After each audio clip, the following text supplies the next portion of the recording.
Un clown dispersant des bulles dans l'air, un chantier où les petits jouent aux apprentis constructeurs, ou encore des installations ludiques et interactives. Depuis plusieurs jours, c'est l'effervescence avant la rentrée au Grand Bornand. Comme chaque année, le festival au bonheur des mômes transforme le village en aire de jeu, où chaque espace possède sa particularité, comme ici au village nomade. C'est un espace comme une fête foraine, avec des jeux d'adresse, lancer de cerceaux, tir aux fléchettes, toutes sortes de jeux d'adresse. Et aussi d'autres bestioles un peu imaginaires. Et c'est aussi une scénographie de fête pour sortir de tous les événements que vous voyez en général, c'est des tentes blanches.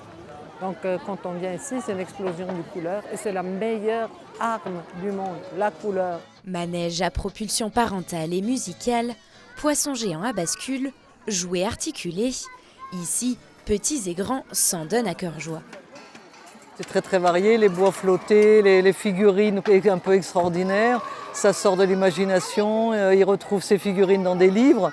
Et ils adorent, moi je trouve ça formidable. J'aime bien le fait que les adultes nous poussent et aussi qu'on soit sur des roulettes et c'est drôle.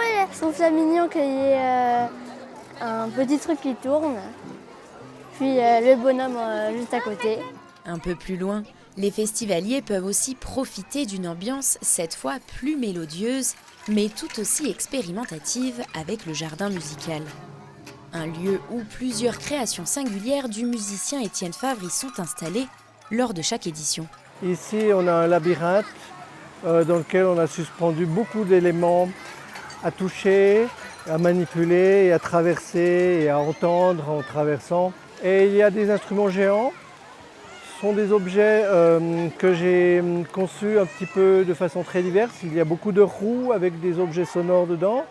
Et aussi quelques objets sonores bien accordés, des carillons, des choses comme ça, voilà, des casseroles, enfin tout ce qu'on peut trouver, tout ce qu'on peut imaginer, sur le plan ludique.